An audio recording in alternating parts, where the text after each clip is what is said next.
дар мавҷ барномаи иттилоотии хабар.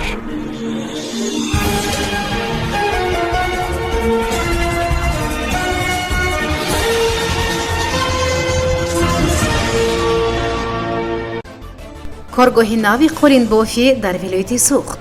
Президенти ҷумҳурии Тоҷикистон аз ятимон хостанд забони русӣ омӯзанд. Президенти ҷумҳурии Тоҷикистон ба президенти ҷумҳурии Туркия Реҷеп Тайип Эрдоған барқии тасаллӣ ирсол намуданд. раиси шаҳри Душанбе ба муштзани маъруфи тоҷик Шавкат Раҳимов калиди хонаи дуҳуҷрагиро дар пойтахт тақдим намуданд. киро аз шаҳрвандии Русия маҳрум мекунанд? пешниҳоди Владимир Путин. Перм ҳам нархи патентро барои муҳоҷирон боло мебарад. асосгузори сулҳу ваҳдати миллии пешвои миллат президенти ҷумҳурии Тоҷикистон муҳтарам Эмомалӣ Раҳмон дар деҳаи ҳазорчашмаи ноҳияи Деваштич коргоҳи қулинбофии Супияро мавриди баҳрабардорӣ қарор доданд. Ба иттилои дафтари матбуоти роҳбари давлат, иншооти мазкур дар масоҳати 288 метри мураббаъ ҷой гирифта аз ҷониби соҳибкори ватанӣ Примқул Сатторқулов бунёд карда шудааст. таъсиси коргоҳ самараи судманди ҳамкориҳои соҳибкорону ҳунармандони тоҷику ӯзбек мебошад. ҳамкории ҳунармандони Тоҷикистону Ӯзбекистон тавсеа ёфта, он имконияти васеъ ва баҳри таъсиси чунин корхонаҳо рушду муаррифии ҳунарҳои дастӣ мегардад, омадааст дар иттилоия. таъкид гардид, ки дар коргоҳ 11 адад таҷҳизоту дастгоҳи қолинбофӣ аз хориҷи кишвар ворид ва насб карда шуда, барои 20 нафар занону духтарони маҳаллӣ ҷойҳои нави корӣ фароҳам гардидааст. дар ин дастгоҳҳо бо усули анъанавӣ қолинҳои абришимӣ тавлид карда мешаванд, таъкид намудааст дафтари матбуоти роҳбари давлат. таъкид гардидааст, ки яке аз самтҳои фаъолият ин ба омӯзиши ҳунари қолинбофии дастӣ, фаро гирифтани занону духтарони деҳаҳои Ҳазорчашма, Панҷбоғ, Муҷун ва Истиқлол мебошад. роҳбари давлат муҳтарам Эмомалӣ Раҳмон ба ташаббуси соҳибкор дар самти рушди ҳунари дастӣ баҳои баланд дода, фаъолияти ин маркази ҳунармандиро омили муҳими таъмини занону духтарон бо ҷойҳои корӣ ва даромаднокӣ аз ин ҳисоб арзёбӣ намуданд. президенти ҷумҳурии Тоҷикистон муҳтарам Эмомалӣ Раҳмон дар деҳоти Ҳайдар Усмонови ноҳияи Бобиҷон Ғафуров маркази хизматрасонии шоҳро ба истифода дода бо 100 нафар ятими кул мулоқот намуданд.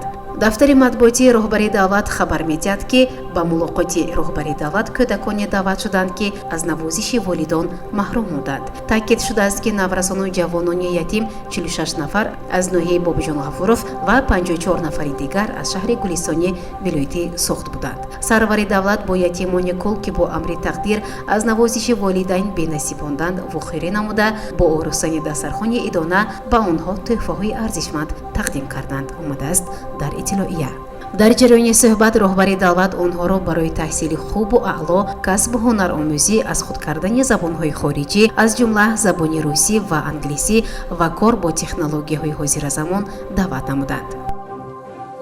асосгузори сулҳу ваҳдати миллии пешвои миллат президенти ҷумҳурии Тоҷикистон муҳтарам Эмомалӣ Раҳмон ба президенти ҷумҳурии Туркия муҳтарам Реҷеп Тайип Эрдоған барқии изҳори тасаллӣ ирсол намуданд, ки дар он омадааст: ҷаноби олӣ, хабари ба ҳалокат расидан ва ҷароҳат бардоштани теъдоди зиёди мардум бар асари таркиш дар хиёбони Истиқлоли шаҳри Истанбул боиси андӯҳи амиқи мо гардид. таъзия ва тасаллияти самимии ин ҷонибро ба шумо мардуми дӯсти Туркия ва аҳли пайвандону наздикони қурбониёни ин амали террористӣ иброз намуда, барои ҳамаи осебдидагон шифои комил хоҳонам.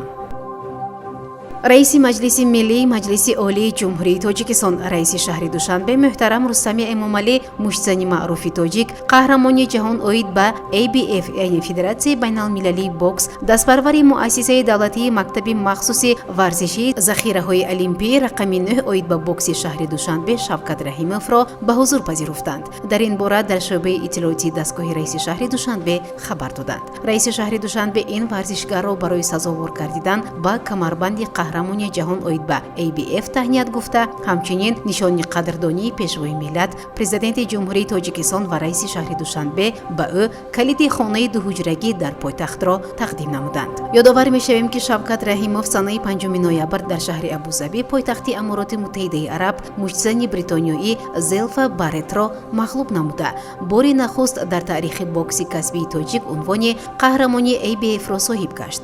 раиси шаҳри Душанбе ба варзишгар барои омодагӣ дидан ба мусобиқаҳои оянда дастурҳо дода ба ӯ барору музаффарият таманно карданд. дар тарҳи пешниҳодии президенти федератсияи русия Владимир Путин ҳолатҳое мушаххас шуданд ки дар сурати рух додани он шаҳрвандии додашуда лағв мегардад. бар асоси тарҳи мазкур ки дар хониши аввал қабул шуду дар думаи давлатӣ қарор дорад, барои пандсозии маълумоти бардурӯх ва ё бадном кардани қувваҳои мусаллаҳи федератсияи русия ва шаҳрвандӣ ин кишвар маҳрум карда мешавад. даъватҳо ба муқобили тамомияти арзии русия аз аъмоли дигаре арзёбӣ мешавад ки дар пайи маҳрумият аз шаҳрвандии ин кишварро дорад. барои суиқасд ба ҷони ҳаёти ходими давлатӣ ва даъвати оммавӣ ба ифротгароӣ низ чунин паёмад мушаххас шудааст. таҳқири парчам ва нишони давлатӣ низ маҳрумият аз табъияти русияро дар пай дорад. дар феҳристи аъмоле ки барои онҳо маҳрум сохтан аз шаҳрвандии русия пешниҳод шудааст, инчунин ташкили исьёни мусаллаҳона бо мақсади зӯран тағйир додани сохти конститутсияи давлат, вайронкорӣ, шиканҷа, авбошӣ, одамрабоӣ, тамаҷҷӯӣ, ғоратгарӣ ва ғайриқонунӣ гирифтани силоҳу зикр шуданд. дар баробари ин бархе сабикҳо низ барои гирифтани шаҳрвандии русия пешниҳод гардиданд, аз ҷумла зимни ироаи табъият ба наврасон. аз ҷумла дар тарҳи пешниҳодӣ талабот барои беш аз 20 тоифаи ашхос ҳангоми қабули онҳо ба шаҳрвандии русия коҳиш дода шудааст. ҳамчунин салоҳиятҳои сарвари давлат барои муайян кардани категорияи шахсоне ки ҳуқуқи гирифтани шаҳрвандии русияро доранд васеътар хоҳад шуд.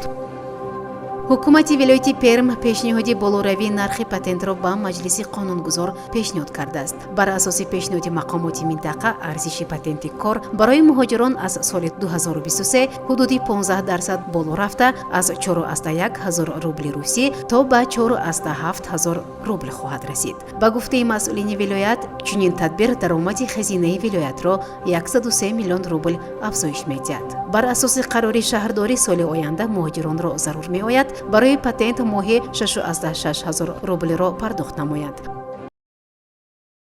барномаи иттилоотии хабар аз рӯйдодҳои Тоҷикистон, минтақа ва ҷаҳон огоҳ бош.